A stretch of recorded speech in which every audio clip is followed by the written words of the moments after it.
Good afternoon, guys, gals, and non-binary pals, and welcome to another episode of Blether, Thegither, your weekly breakdown of news and politics from Scotland and around the world. We're coming to you live today from Glasgow in the National offices. My name is Stephen Payden, I'm representing the National, and joining me today is our regular Angela Haggerty from Common Space. Hello. And also James McEnaney, who is a lecturer, and an expert in education. A bit expert, but I'm going to throw expert out there. And a Common Space column. And a Common Space columnist. Because, you know, it wouldn't be a show Blether Together if I wasn't stealing folk from Common Space to come on and be part of the show. So thank you to everyone who's tuned in already. As always, we do want to hear your comments throughout the show, so please do leave them down below. We are reading them, so hello to Daniel, John, Douglas and Jean, who've already thrown out a comment right away off the back. A nice one. You know what? I probably should have checked that first. I always have, yeah. Daniel's just saying he's here. Hey, Daniel. Hey. And our big kind of question of today is about Scotland's falling literacy rates. So we've got people commenting on that as well. With Jean Armour saying that the trouble began with curriculum for excellence. But we're going to have a talk about that and see what James has to say about that as well, I imagine. So yeah, I guess that leads us nicely into the big question of today. So this week, literacy rates in Scotland were published, and they have been consistently dropping. So James, can you tell us a wee bit about the story there? Yeah, so, so literacy standards in Scottish schools, it looks as though are going down. Reading levels held broadly similar in the most recent information, but writing levels seem to have declined, and in a couple of the cases the decline looks quite severe, particularly with S2 pupils who can write well or very well is the sort of benchmark that's used. And a lot's been made of it, understandably, quite rightly, because the information isn't good and there's no getting away from it. But as always with education stories, there's a lot of heat and not a huge amount of light. There's been a suggestion, for example, that it shows that huge amounts of kids are illiterate when they leave school, which isn't the case. And there's a lack of understanding, I think, around a lot of the background factors that have caused this. So, as one of the commentators has said, that it's all rooted in curriculum for excellence. And there are problems with curriculum for excellence, but they can't ever be separated from the fact that curriculum for excellence has been implemented at a time of austerity with massive cuts to schools, with huge cuts to things like welfare that have caused massive societal problems, and that has an impact on schools. That affects the way that young people perform when they come into classrooms, and it reinforces the gap between the best of kids and those from the most deprived backgrounds. So realistically, this kind of decline maybe isn't that big of a surprise. But, as I said in the National yesterday, even taking all that context into account, some of the government's education policies have exacerbated the problem over the last few years, which is why we're seeing the results that we're seeing now, I think.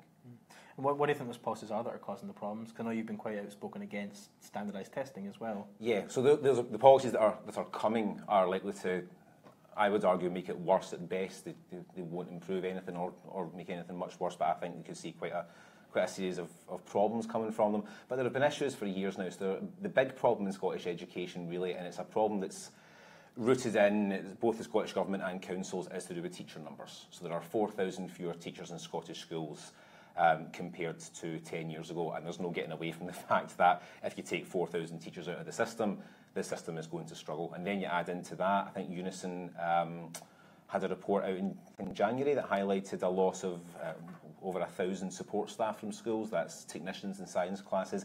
It's also notably librarians. So if school libraries are being cut, if librarians' hours are being cut and their jobs are being cut, is it any wonder that you start to see declines in literacy standards or just declines in education more generally?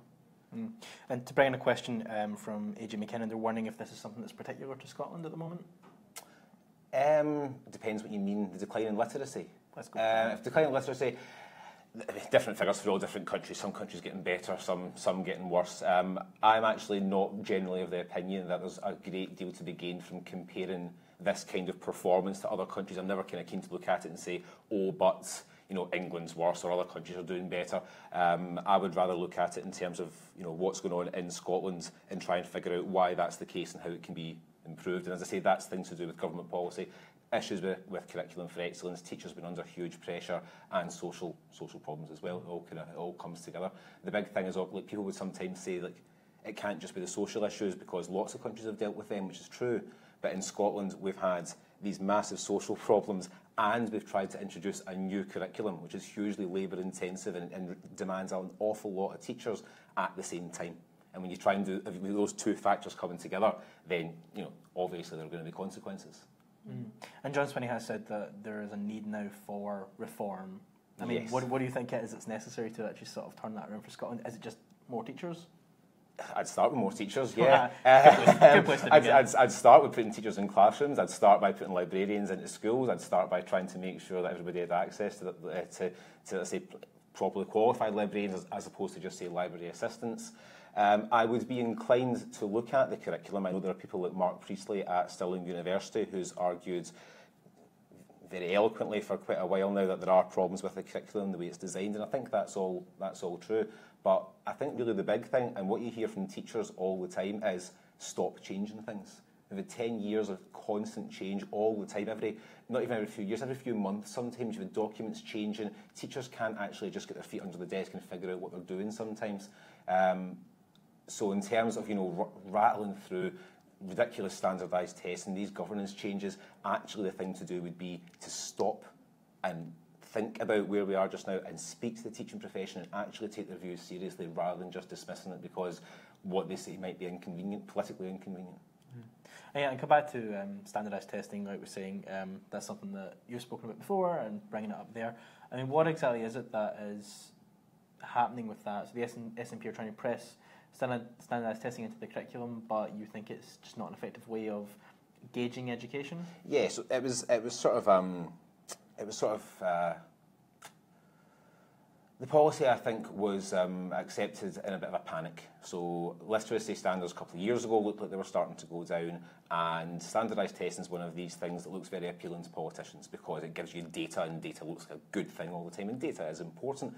But the problem with standardised testing is that it has such a big impact on teaching in schools. You know, it forces teachers to teach towards the tests that are put in front of them. So the data in the end actually might start going up, it might look like things are getting better, but it's standardised tests. And any teacher worth their salt knows how to prepare kids for standardised tests. It's not the same thing. And there are other issues. It leads to education becoming more politicised. It leads to greater stress in pupils. It leads to school league tables that Nicola Sturgeon's now basically accepted are happening finally. So the amount of damage it could potentially do means that it's, while I can understand why it looks like something that's a good thing, I can understand why people outside education look at it and say, but testing's more data and that's good for teachers. I would strongly suggest that actually the best thing to do would be to listen to teachers who've consistently said that they don't want or need this. Mm. And speaking of politicising the numbers, I mean, this week we also saw the Tories kind of spinning some of the literacy rates into a story that didn't necessarily represent the reality. Yeah. I mean, did you see any of that kind of going on? Yeah, well, I mean, even there's a general misunderstanding of what a lot of the SSLN, the literacy data, means, like the way you have to read it. So it means that when you've got, I think 49% of S2 pupils can write well or very well in their relative curricular area, but a big chunk are also what's called, you know, working within the area, and they're in S2, not S3. Kids working within the curricular area, S2 isn't necessarily any sort of problem. To listen to particularly the Tories, it sounded as though these literacy standards prove that half the kids in Scotland can't read and write, which just is absolutely not the case. And you know, I've been very critical of SNP education policy. In fact, compared to me, the Tories are cheerleaders for a fair chunk of it. But this hysterical reaction to this kind of information doesn't help anybody, and it makes it harder and harder and harder to have a serious conversation about the actual problems that do exist in Scottish education. Yeah, because that was the number I saw kicking around, was that apparently 50% of kids couldn't read or write leaving a certain year, and it just seemed wild. There's no way that could be accurate. No, it's not accurate. Anything like that should always be taken with a pinch of salt, particularly when it's coming from politicians and not educators would be, I suppose, the way to look at that, I think. Great. Do you have anything you want to... Well, I just, it's interesting because Nicola Sturgeon said before, hasn't she, that she wants to be judged on her education record, and she put John Swinney in education, and that was a sort of a statement in itself. of how seriously she was taking it, because he's considered such a kind of big hitter, I suppose, in SNP.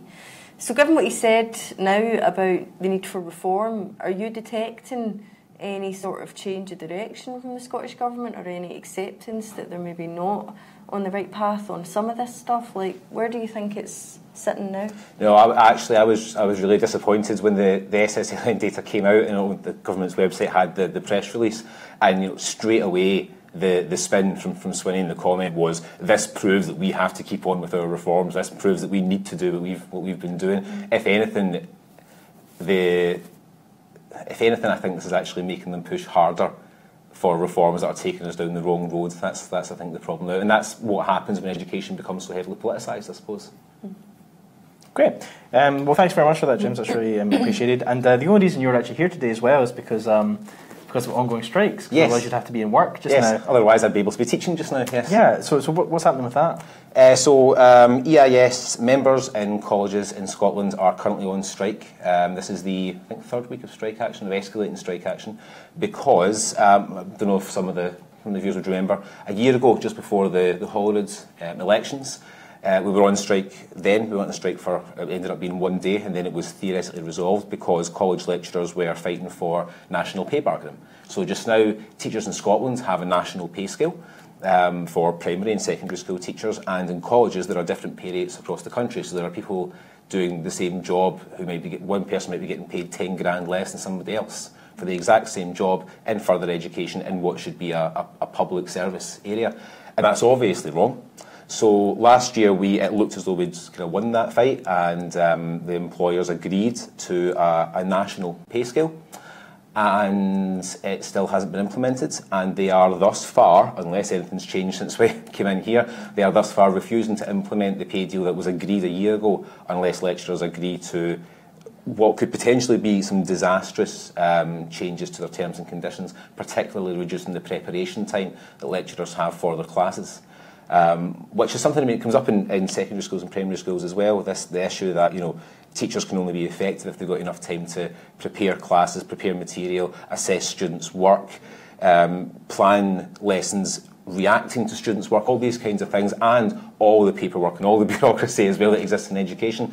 So cutting any of that would be seriously damaging to our students' education. So obviously that's not something that we're willing to accept. So there were strikes have been going on today. You were saying earlier on, there's people marching down Buchanan Street in Glasgow. There have been protests and picket lines all over the country, which is great to see, but it shouldn't be necessary, and it means that a lot of students have been losing teaching time over this as well, which is obviously something that no lecturer, no educator at all ever wants to see. Great, thank you. So obviously the other big news this week as well, other than the literacy rate in Scotland, has been the council election results, where we've seen kind of a bit of a shift across the whole of the country in terms of who's running councils. In fact, actually, really interestingly, this has become the council election result, which has left every council in Scotland either with no overall control or in the hand of independents. So all parties are actually going to have to work together to bring around resolutions for all councils. Fun. Yeah, it will be fun. What could go wrong? Well, it's already getting a bit interesting in Edinburgh right now, where apparently the SNP, Labour and the Greens could form a coalition and have a majority, but the Conservatives and the Lib Dems are like, no, come join the Unionist coalition, and Labour are kind of like stuck in the middle, as far as I'm aware, and not quite sure where to go. I mean, you would really hope Labour would swing with the more left-leaning parties.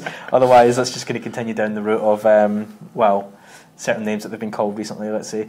But one of the interesting narratives that came out of the council elections is this supposed resurgence in Conservative politics in Scotland, because the Tories took, back at 100 extra seats than they had before. Like, Angela, do you think this is a Tory resurgence? Well, yes and no. I mean, let's be honest. The Tories are winning seats and getting votes that they weren't getting before. So yes, they are doing better than they were, and I think it's a little bit ridiculous to try and claim that nothing's going on. There's nothing to see here. There is something to see here, but we need a wee bit of perspective. And I think that actually the local elections were broadly kind of similar to what we saw in the Holyrood election last year, which is we are seeing where the Unionist vote is going to go, and it's not going to Labour. Labour has collapsed. We saw that in the general election, but that was too soon after the independence referendum in 2014 to really understand how the unionist vote was going to kind of transform itself into something more electoral. The Holyrood election, everyone was surprised and talking about the Tories picking up seats and everything else. What we're seeing in the local elections, I think, is just a repeat of that. The unionist vote is sticking in with the Conservatives. Labour, excuse me, I had a cold last week. Labour is still lost on the constitutional question, can't make much of an impact on anything. So what this means basically is that instead of left and right, we are now seeing unionists and nationalists. And this is what a lot of nationalists didn't want to see. If they're honest with themselves, this is what they didn't want politics to become. But regardless, this seems to be the road that we're on. So that's why in Glasgow, I think, in places like Fergusley Park and Paisley and other areas where you have a lot more deprivation, you see people voting for Tories, which seems to so many people to be counterintuitive. But when it becomes about nationalist or constitutional politics, then it makes perfect sense.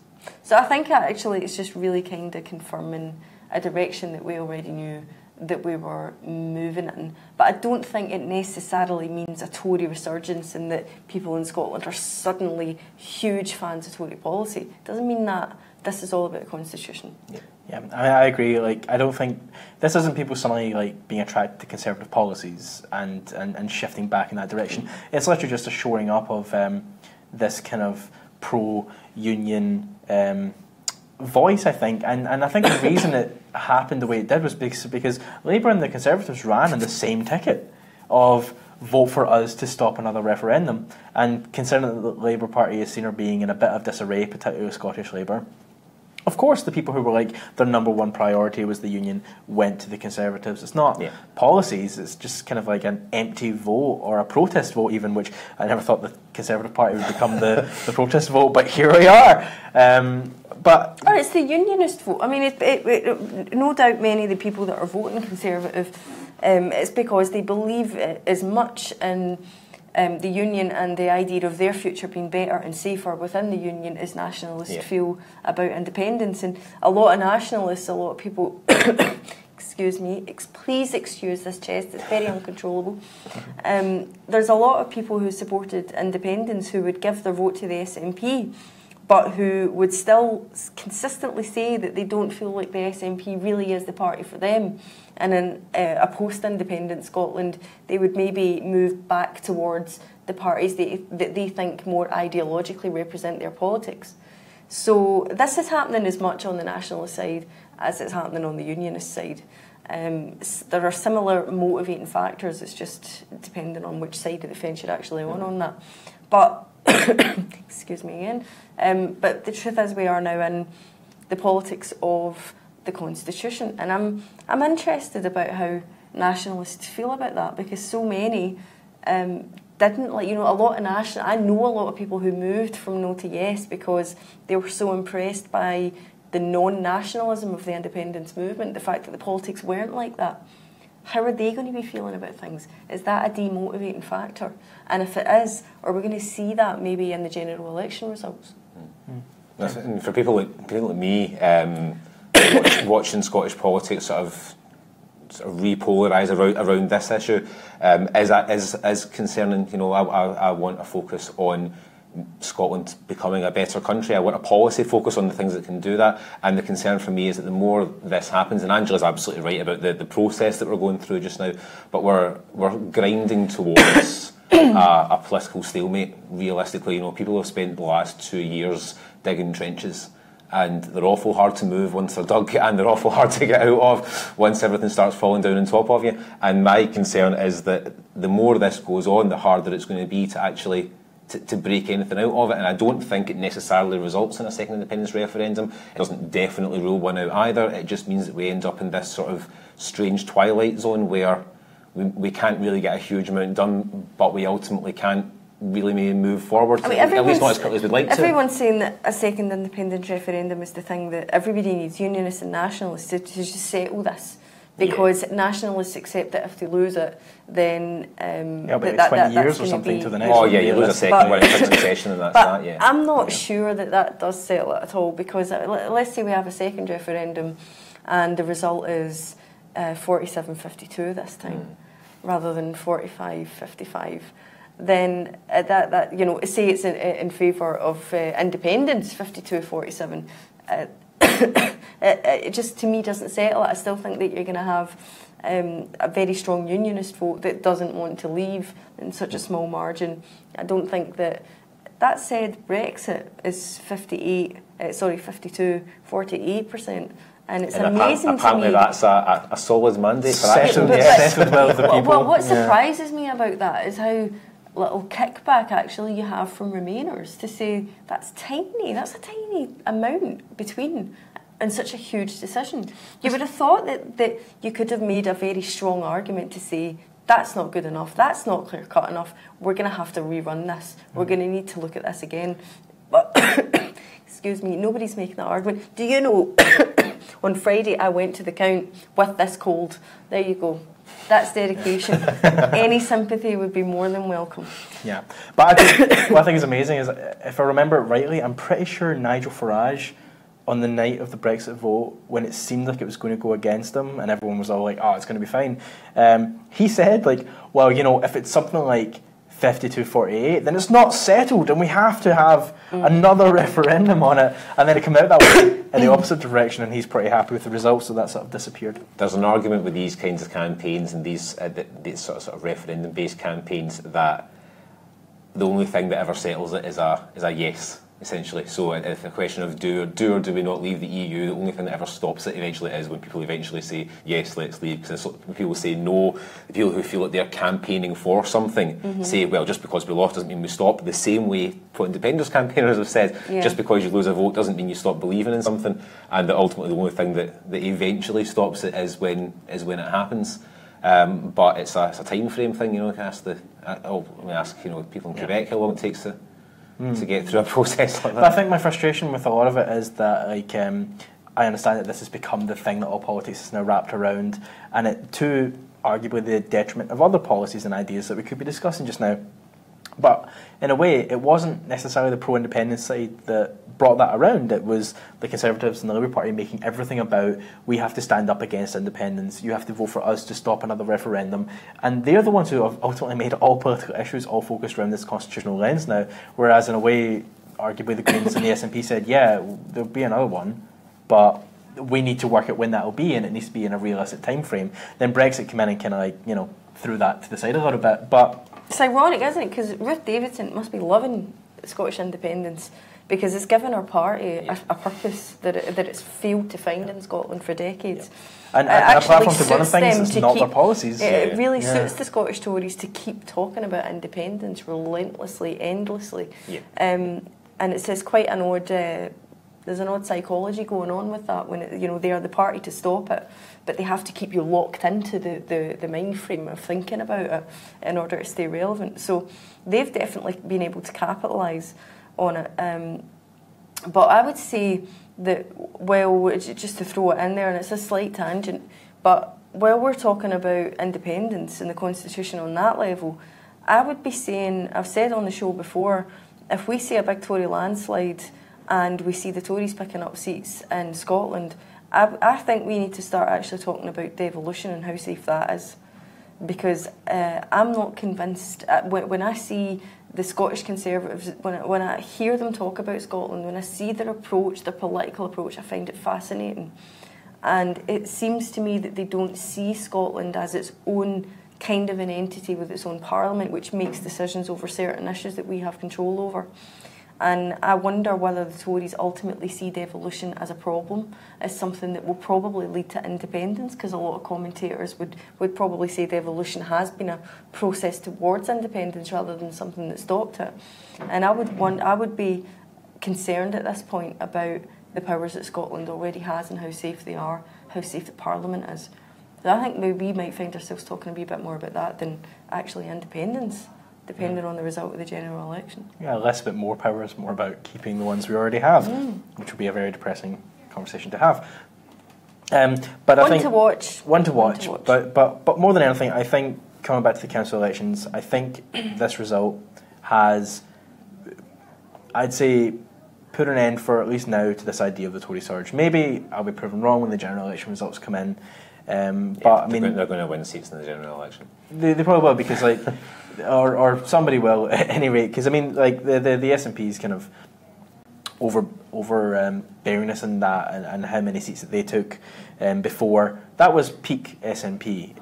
It was a massive wave of support. No party can maintain that. Like, no matter how great they might be, no party can maintain that. They probably will lose a couple of seats this time round. They will still have a majority, let's be honest, and they'll still have a mandate to call a second independence referendum off the back of not only that, but also the vote on Holyrood earlier on as well.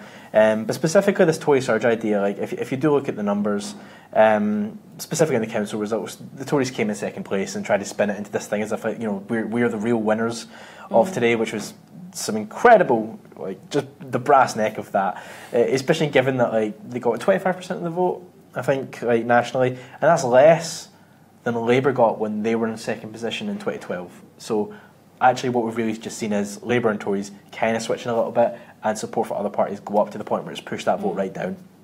This is not a surge. It's not a surge. Even if they take a couple of seats, it's not happening. That sounded a bit desperate there, I realise now. I just don't think the numbers are there to back it up. It's an increase to, you know, they've definitely increased, they're doing better. But again, I do think we need to keep that in perspective. Arguably, they should be doing a lot better. If they really are the party of the union, if they're sweeping all of that vote, and if people really are as angry about the idea of independence as they keep telling us they are, etc., then they should be doing better than that, really. Yeah, in that case, why is it only 25% exactly. of first preferences? You know, why are they not doing better if everything that they're yeah. telling us is true? They should be picking up way more votes than that. So yeah, I think it's definitely been overplayed, but the Tory PR machine is very good. Yes. They've done that very well. Journalists have not challenged the Scottish Tories anything like as much as they should have. That's partly because the Tories were not seen as a serious thing in Scotland for so long. So the fact that we are now saying quite often that journalists need to get better at challenging the Scottish Tories shows that regardless of what people might say, they know that the Tories have now become the opposition on the constitutional question, and that they need to start treating them a bit differently. But absolutely, journalists do need to get better at scrutinising Scottish Tory policy, because it has been quite non-existent, and it's the spin as well, it's that PR machine. Journalists have got to stop running with that. We've seen this with Theresa May and the rest of the wider election, this kind of controversy around the idea that the Conservative Party, the main UK Conservative Party, is demanding that journalists submit questions for Theresa May so that they can be vetted prior to being asked by broadcast journalists. That's incredible. It's absolutely incredible. Where's the real scrutiny? What service are you providing to readers, to voters, to members of the public if you're playing that game? I think it's shocking. I was especially amazed when I saw the BBC's statement on why they weren't going to have sort of leaders' debates. They would have this weird variety of programmes. Was essentially, we didn't want to embarrass anyone. Theresa May said she didn't want to do one, so therefore I suppose that's kind of fair enough. And I was looking at it, how on earth are they being allowed to get away with this? Somebody who walks out and says, I'm going to call a snap election, I'm going to give strong and stable leadership, refuses to go on television, refuses to actually campaign, refuses to debate, and the response to that from the media is, well, we'll try and find a way to work around it, as opposed to what it should have been, which is a big, huge, bright blue empty chair with all the lights on it. You know? Absolutely. We said this on the show before. Theresa May should have been empty-chaired if she didn't want to take part. The suggestion, the sort of suggestion that Corbyn might not take part either, I think might have given them a bit of an out on that one.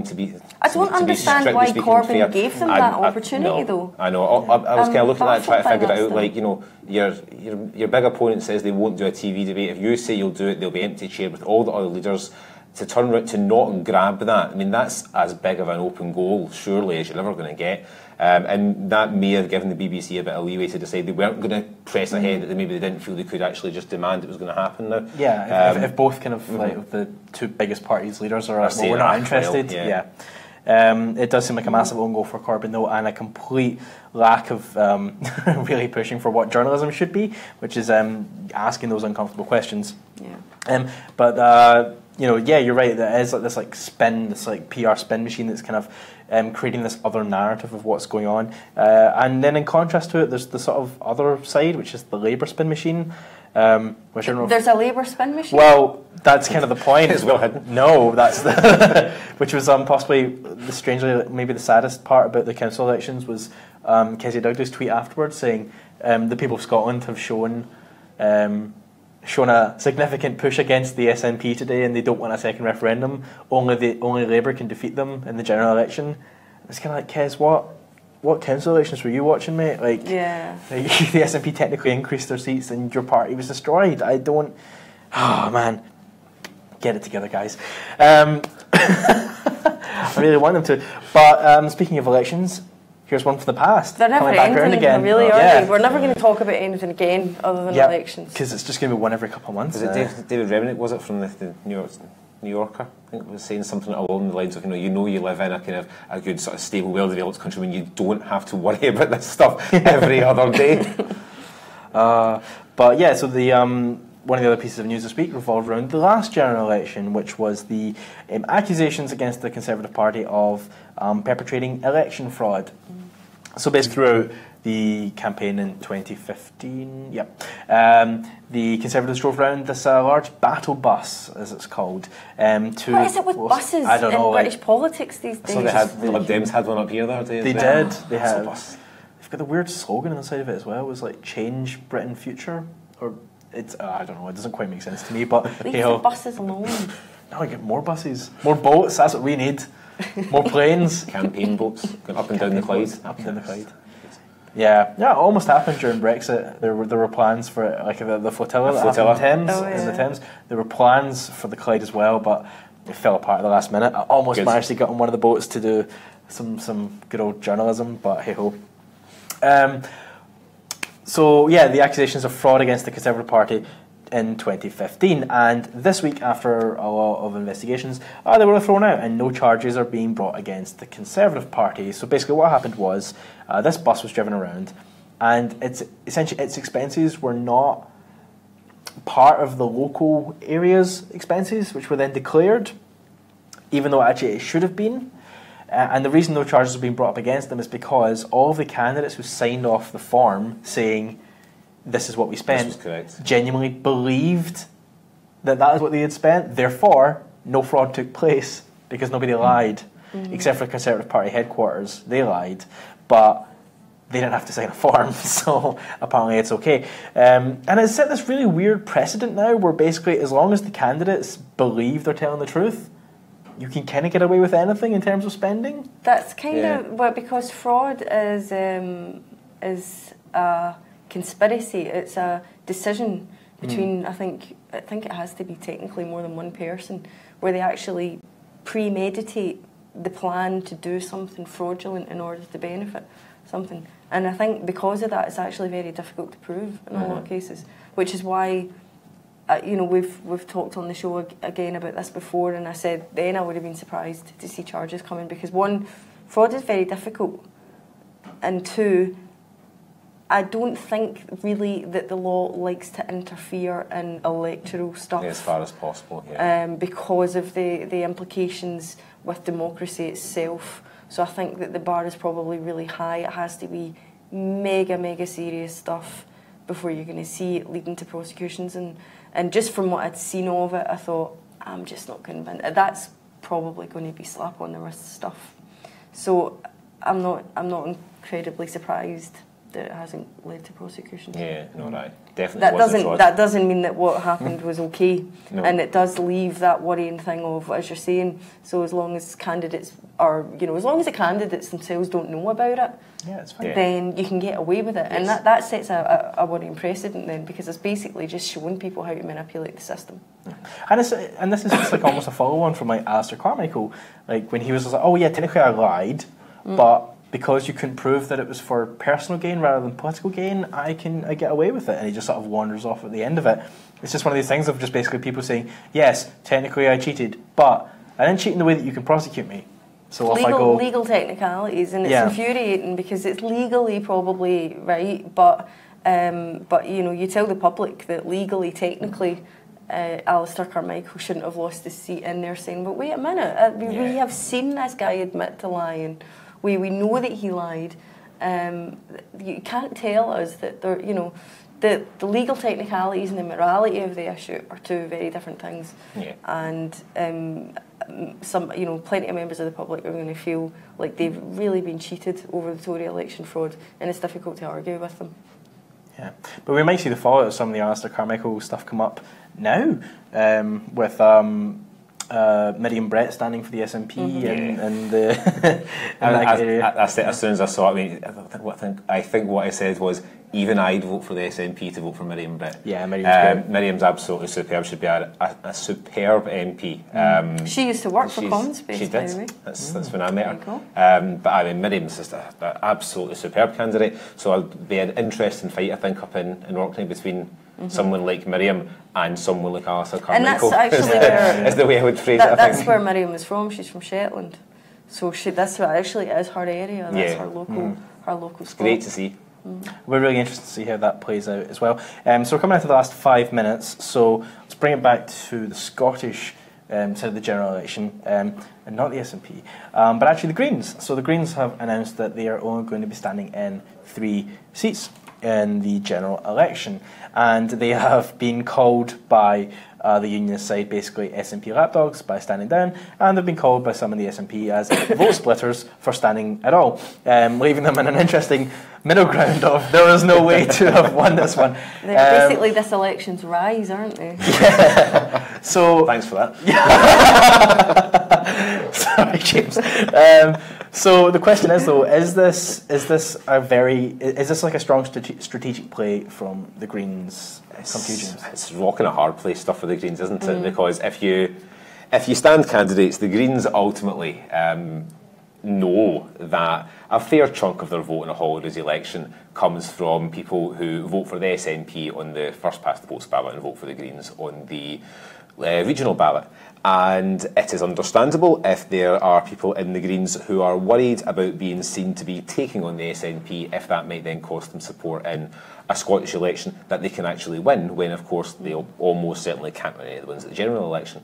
So there's a tactical side where it makes perfect sense, but of course on the other side it's difficult to argue that you should be included in television debates with leaders if you're only standing in 3 constituencies, and it does leave you open to the accusation that you really are just there to prop up the big brother in your sort of, you know, pro-independence alliance that you've got in the Parliament. But I mean, as an attack from the Tories, you know, attacking the Greens as being your SNP lapdogs, is that going to hurt the Greens particularly? There are an awful lot of Green voters who might go, oh yeah, that's right, I'll go and vote for the Tories. I don't know if it's going to have that big of an impact on them. So you can see why tactically, given the 2 options, and they've got to pick one, why they would go for the option that leaves them open to an attack from, you know, the Tories and Labour. That's probably not that big a deal for the Greens at this stage. It's certainly not as big a deal for the Greens as potentially losing support from people who are either SNP voters or supporters who also are willing to, what people sometimes say, you know, lend their vote to the Greens. Angela? Well, I mean, it's not just Scotland where we've had this kind of talk. There's been talk of a progressive alliance in England as well. So basically, wherever there's whatever your best shot of keeping the Tories out of a seat, let that candidate stand and step back if you're another candidate of another party.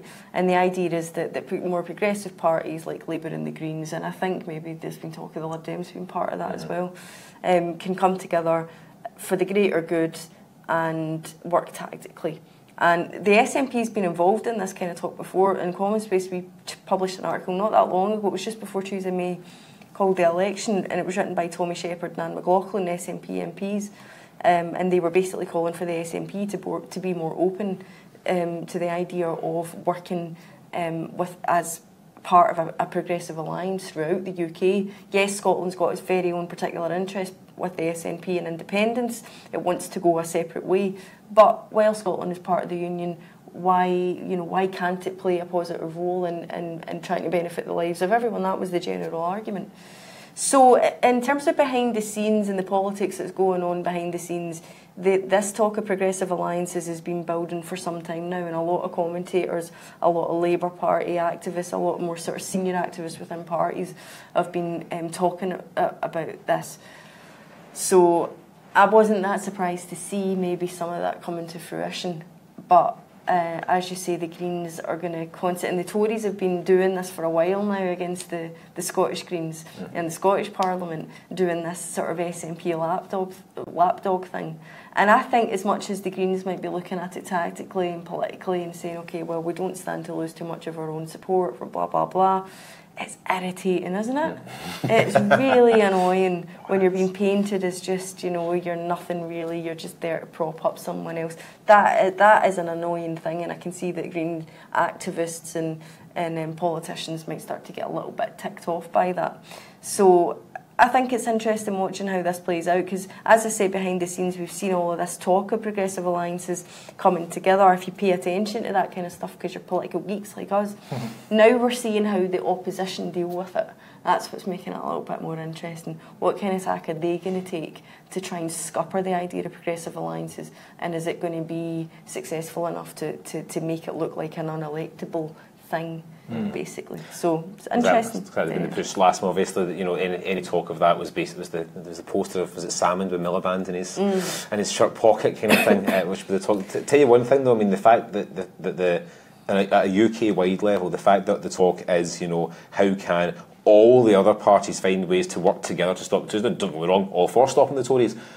But the fact that this is the conversation we're having to have actually shows you how dominant the Tories are in UK politics. UK politics are fundamentally small and arguably now big C conservative, and everything else is starting to revolve around that.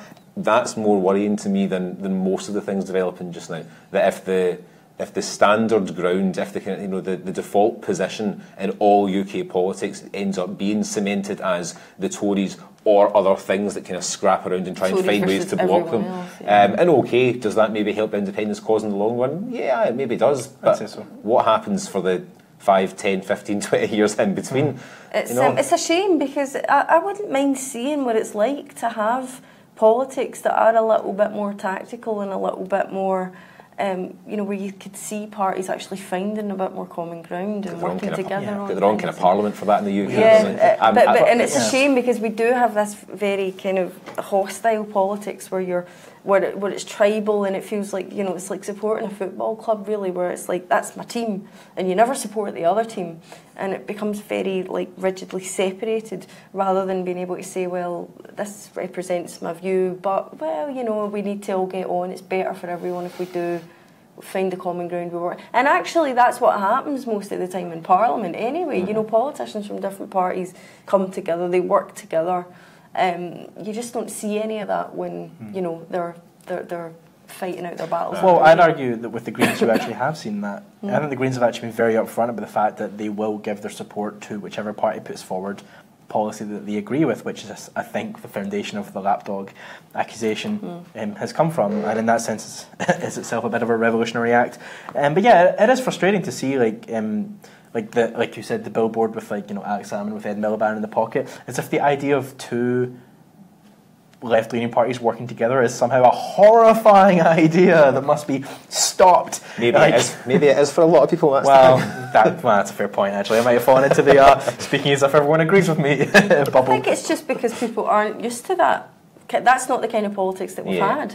So it does seem a bit alien. The idea of working together and more alliance style, it's probably going to take quite a while for that to catch on as an idea. Yeah, I mean, anybody, you go into first year politics at uni, and one of the first things that you'll learn about electoral systems, first past the post, is defended on the basis that it gives strong, solid, single party governments, and that's what British UK-wide politics has always focused on. This idea that you need a single party government, you need to have a good majority. It's nonsense. I've always really actually felt minority government's probably the best option for a country, but UK-wide, we are very much locked into this idea that it needs to be, that stability is the thing, that a big enough majority that you can basically get through, give or take anything you want, is somehow a good thing. And it leads to this situation where you can't have rational talk of, maybe it would be a good idea for 2 or 3 parties with broadly similar ideas to work together in the context of a particular election in a particular year under a particular set of Brexit circumstances. And that does bring us to the end of this week's show, so thank you all for tuning in. But to finish you off, here's possibly one of my favourite pieces of news this week. George Osborne has now taken up his position as editor of the Evening Standard, and brilliantly this week was wandering around when he came, as far as I'm aware, across, I think, the art director who looks after the kind of pages of what makes up the paper. But of course, George Osborne, not actually knowing anything about the job that he's now in, assumed that they were somehow like a cultural journalist, and started discussing with them the latest exhibition at the Tate Gallery. And it just goes to show, right, if ever there's an example of what privilege can get you in the world, there it is. A man who is completely unqualified for a job is now the editor of a newspaper. It also means, of course, see that job that you've been looking at, thinking, I'm not going to apply for that, I'll never get that. Just apply for it and just do it. Yeah, you just it's the worst that can happen. You might end up, running a newspaper. Yes. Or you might end up one of the councillors who had to step down. Or the US president, Yeah, exactly. Yeah, actually, there was, I don't know if you saw the councillor who got elected. The councillor got elected in Scotland, who the next day was like, actually, this isn't for me. Yeah, I'm not really keen on this. I made a terrible mistake. I'm going to be queen.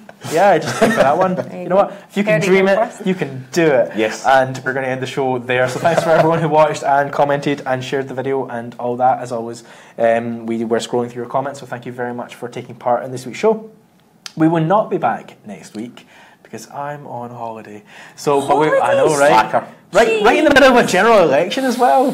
Don't know how I got that one signed off. But we will be back the week after with everything that happens, I guess, between now and then. It'll be a 2-week catch-up special. It'll be a lot of fun. But thanks to everyone who tuned in. It was a pleasure as always. Thank you to both my guests, to James and Angela, for joining me today as well. We'll see you in 2 weeks. Thank you very much. Bye. Goodbye.